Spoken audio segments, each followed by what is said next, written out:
8 сарын 27 шийдвэх хэрэгтэй байсан. Одоо тэрийг шийдвэр бол 10 сарын 11-нд гарна гэдэг жилээ. Чи зүрх шийдвэрлээ. Маргааш нь. 8 сарын 12. За 8 сарын 12-нд биткойн бас буудаж магадгүй юм байна. 10 сарын. Тийм.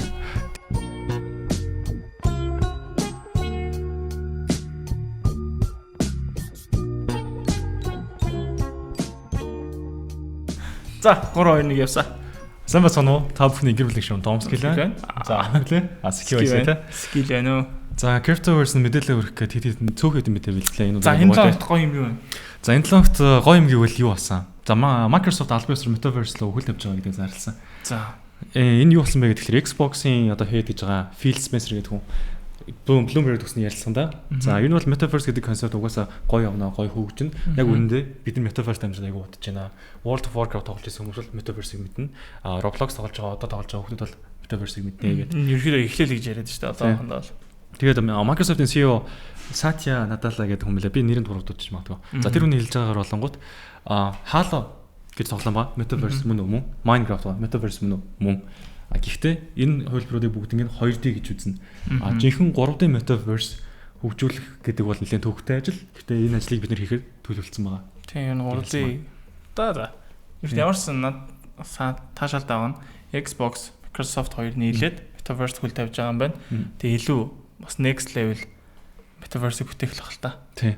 Энэ дээр юу яг доторх одоо юмнууд нь sandbox энэ шиг NFT байх уугүй юм мэд тэр талаар бол хэлэнгүй яриаггүй. Гэхдээ яг тэн дээр суулсан яг тийм одоо ингэ юу гэдэг дижитал эдийн засгийн хөгжүүлнэ тийм олон дэс суурилсан. Угсаа тоглоом болгон өөр нэгсэн нэг тийм жижиг эдийн засаг бол үүсгэж зөндөө бодож байна. Тэр хөгжүүлэлт хийх нь бас айгүй тийм сонирхолтой байх багт бас чаленж юм тийм хэцүү ажил байгаа. Гэхдээ тэр нэр илүү гоё ажиллана гэдэг зүйлийг ярьж илээ. Тэгээд play to earn гэдэг модалыг ашиглах уу одоо тийм юм хийх үү гэдэг асуултан дээр бол за энэ дээр бол бид нар маш боломжтой хандж байгаа гэж байгаа байхгүй. Яагаад гэвэл play to earn модель гэдэг юм юм байл та. Бүүн тоглолчдод ороод ирдэг. Тэгэнгუთ энэчнээс юу тоглогч биш зүгээр тоглоом дотор ажилтдаг хүн болж байгаа юм байна л да.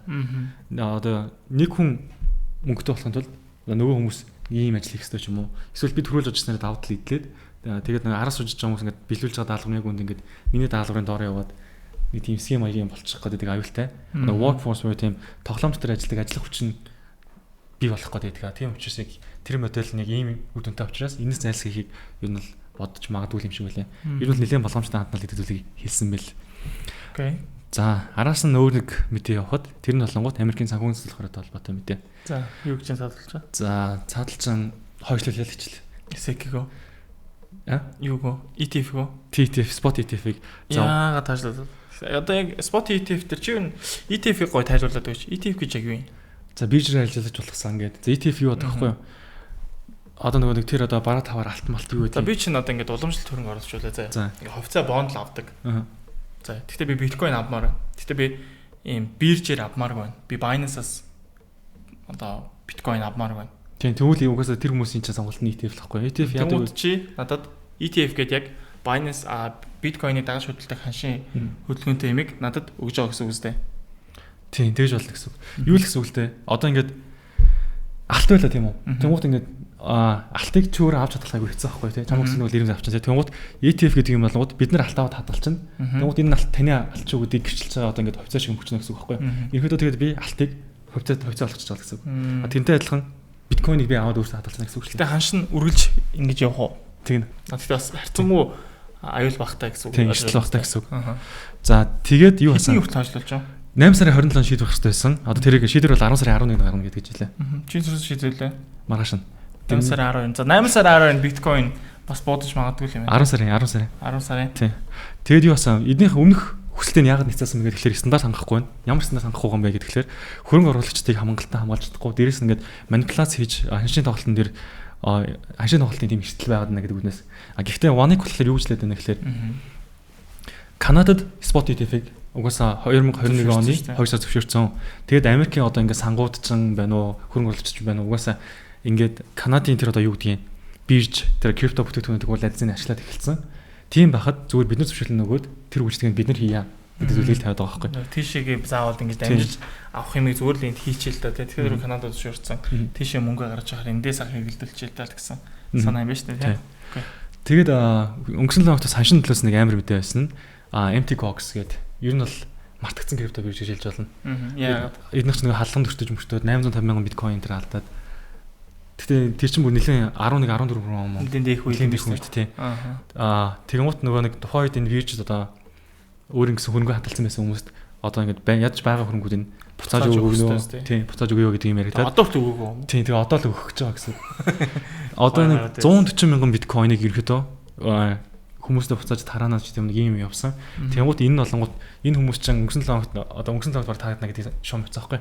Тэгмут 140,000 биткойн зах зээл дээр ороод ирэхээр ханшаа амар савлах юм шүү. Унах юм шүү гэд бодсон. Тэгмут энэчнээс болгоод угаасаа installment маягаар за тэдэн сарын тэдний өдөр тэдний ч юм ингээд баг багаар суулгах ч юм уу тиймэрхүү тагтууд баримтлаад үйлчлээ. Юу юм шүү. Цаана хүмүүс нь ингээд жоохон гомдлох юм шүү.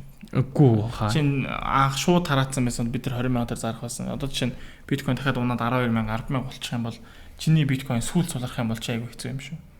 Тэгэхээр тэр нь бол яг тэр хүмүүсийн асуудал баг л та. Бирж асуудал бол биш байна. Ер нь бол гэхдээ яг дампалж чадах юм уу?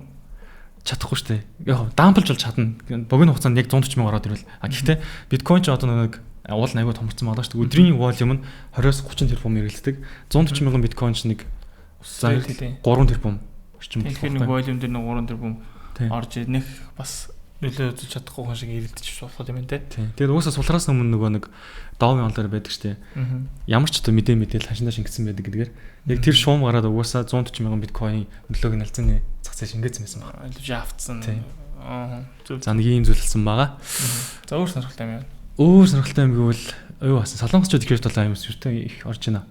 За энэ дээр юу болсон бэ гэхээр Бусан ингээд хот нь Binance-тай хамтын ажиллагаа батлаад ижсэн чинь өнгөрсөн лоо Бусан ингээд нөгөө зомби төртчихдөг үү? Мөн. Тийм киногоор үгүй ойлгох. FTX биржтэй бас хамтарсан байгаа. За тэгээд тэднийх дижитал хөрөнгийн журам гэж баталсан байна. За энэ журмын дагуу бол ICO-г эргэж хүлээмжшүүлж магадгүй гэдэг зүйлийг хэлсэн юм уу? Ер нь бол ICO ч нөгөө нэг маш их хэмжээний хүмүүс хохироод хөнгө алдаад ICO боогол гэж юм болсон шүү дээ. Монголд оо. Юу дэлхийд тий. Монголд сая болоод өнгөрстэй. Тэгээд солонгосууд буцаагаад ICO хийх боломжийг нээж магадгүй юм л. За ингээд ер нь миний хүрэх мэдээнүүд дуусж байна да. За түүлээшээ шилжээ да. Тэгээ тийш орч. За. Техник анализм болон да тавтай морил. Ски ямар coin дээр ямар шинжилгээ бас юу заах гэж байна. За биткойн дээр явъя, Ethereum дээр хийчихье. Тэгээд яг манай бичлэгийг дуусна утсан Антонио Андолинидаа бас баярлалаа. Тэгээд price action талаар ярилцъя гэж бас бодсон. За тэгэхээр BTC дээр шинжилгээ оруулаач те. За биткойн маань том бирж дээр нь сэтэрсэн, доо үе тэтгэрээ эвдсэн. Дахиад энд юу үсчийг харж байгаа бох те. Гэхдээ яг хэвэл төдийлэн sideways маягийн хөдөлгөөн одоохонд бол илүү биткойн дээр хийж гинэ гэж ихэд харж болохоор. За тэгэхээр одоо бол за энэ шийдэл энэ зон юм уу да. Эндээс энэ хоёрын хооронд нэлийн хөдөлгөөнтэй байх болов гэж ойрын үед харж байгаа. Гэхдээ одоогийн байдлаар бол эхний таргет бол 20,600 орчим дээр харж байгаа. За яагаад гэж харж байгаа вэ гэхээр за энд өөрөө ямар паттерн үүссэн байгааг харж байна те. Стрэлтэн дээр нь орж болохоор байсан. За энд retest буюу pullback дээр нь орж боломжтой байжээ гэж харж болж байна тийм үү. Тэгэхээр одоо харж байгаа хүмүүс бол за энд дэс овдсон. Тэгэхээр энд жижигхэн correction төлөв орж ирэх юм бол дэш стрэлтэн дээр нь entry, stop loss, TP тэ мэдээж stop loss нь бага, TP нь мэдээж их байх хэрэгтэй. Ерхэд бол иймэрхүү дүрмээр арилж яасан дээр за Ethereum дээр мөн адилхан дүр зураг үүссэн баг. Гэхдээ биткойныг бодох юм бол Ethereum илүү дээшээс стрэлдэг паттерн цэвэрхэн шалгаад яваад байгаа. За ингээ харах юм бол за тааз одоо энэ сэтэрж байгааг харж байна те. 4 цагийн кандл дээр 2 том кандл гараад ирсэн байгаа. За доороо шалтай. 3 удаа шалгаад дээшээс стрэл гараад ирсэн. Тэгэхээр одоогийн хамгийн ойрын цэг бол 17,000 орчим 1,500 орчим харж байгаа. Гэхдээ яг иймэрхүү паттерн сэтрэхээр хаана таргет ирэхэд хардаг вэ гэхээр паттерн ихсэн цэг дээрээ очих магадлалыг ерөөд айгу их гэж магадлалын онлоор ихэд үздэг. Тэгээд яг энэ дээр бас харахад хүмүүс энэ паттерны нөө нэрийг амар их асуугаад байгаа. Одоо rising wedge юм уу, bullish юм уу, bearish ямар паттерн юм уу гэд энэ дээр бол би ерөөдөө бодохын хувьд бол тэгээд ерөөдөө бол би ерөөдөө чигийг л харцдаг. Энэс энэ амар тийм rising wedge буруу вишээ харсан тийм шаантаг маантаг гэж нэг тэн дээр ач холбогдлын хөгөөд хэрэггүй. За ингээ харах юм бол энэ доошоос тэрдэл паттерн байна. За ингээ харах юм бол this is зэрдэг байна. Ерөнхийдөө bearish bullish гэж бичиж чашаа. Тэгэхээр энэ дээр ерөнхийдөө Twitter дээр яг иймэрхүү маягаар твит орж байгаа учраас бас анхааралтай байгаарай. За тэгэхээр одоо энэ дээр за price action гэд ярилцсан те. За price action гэж юу вэ гэхээр за хэдүүлээ өнгөрсөн дугаар их хэлсэл үг л шүү дээ. Action. Тийм за price action гэхээр одоо хэдүүлээ ханшийн хөдөлгөөний ерөнхийдөө харж байгаа гэсэн үг шүү дээ. За тэгэхээр нэг тодорхой спорт зоныг хэдүүлээ ингээ гаргаад авлаа шүү дээ. Тийм үү? Тэгэхээр ханш за одоо жишээ нь хэдүүлээ ингэж үзье. За энэ дэс цааш хөдөлгөөн байхгүй байлаа гэж үзье л да. Иймэрхүү чиглэл яг одоо байгаа ханшийг энэ гэж үзье. За магадгүй ханш энэ дээр ирээд price action буюу 1745 дээр хариу үйлдэл авч जैन тийм үү? За эсрүүцэл авсан. За эсрүүцэл авлаа, дээшээ явлаа, дахиад хүчтэй унж орж ирээд дахиад нөгөө бүс дээрээ спорт авлаа. Дахиад спорт авлаа тийм үү? За эндээс яагаад би price action харна гэж бичээд байдаг учраас за дээшээ гарч ирээд доошоо унж ирэх юм бол нөгөө спорт зон дээрээ спорт авч чадах юм бол price action харна гэдэг нь өөрөө зөв candlestick харах гэдэг. Доошоо нэвтэрч орж чадж гэнэ үү? А дээрээ хагдчих чадж гэнэ үү харчаа. Доошоо week татсан ч гэсэн спорт зон дээрээ тухайн ханшийн candle хагдаад байгаа харж байгаа. За энэ дээрээс би харах юм бол эндээс юу гэж price action унших вэ гэхээр за ханш энэ дээр бол эндээс доош явах хүсэл байхгүй юм байна. Эндээс спортох боломж байгаа юм. Тэгэхээр эндээс candle харж агаад доороо юм том бүтэн candle гараад ирэх юм бол тун эвгүй. Доошоо week татсан ч гэсэн candle-ийн бүтэн бие маань дээрээ хагдчих юм бол за би эндээс price action нэлээд дайжгүй авчлаа гэж үзээд энэ цэгээс long арилжааг нэнэ гэсэн үг. Тэгэхээр ихтэй price action харна гэдэг нь өөрөө жоохон хүлээцтэй дээр нь support resistance zone харж агаад ханш маань яг тухайн support zone дээр одоо хариу эсэргүүцэл авч чадж гэнэ үгүй. Одоо энэ дээр хэдүүлээ тодорхойлсон байна шүү дээ. За одоо байгаа ханшин дээр ярьчих те. Одоо байгаа ханшин дээр харах юм бол за энэ price action-ууд энэ стэрч чадахгүй байгаад байгаа. За стэрчсэн. За энэ 4 цагийн candle ингээд татаад харъя. За дахиад дэшээ гарлаа. Доошоо бууж ирэх юм бол дахиад энэ дээрээ спорт авч чадахгүй гэдгийг харна. Энэ дээрээс candle маань доошоо week татсан ч гэсэн за candle-ийн бүтэн бие маань trend line дээрээ хагч чадах юм бол эндээс long арилж үзэхэд тун дайжгүй гэж миний бодлоо үзнэ. Тэгэхээр энийг яг price action гэд байгаа. Тэгээд дараагийн дугаар дээр юу ярих талаар YouTube дээр бид нар асууж байгаа. Тэгэхээр яг энэ хүн шиг юуны талаар ярилцмаар байна. Энэ талаараа бичээрэй. Энэ талаар нас тодорхой хэмжээнд судалж агаад бас илүү өгөөжтэй сайхан видео хийж өгч байна. За баярлалаа. Баяртай.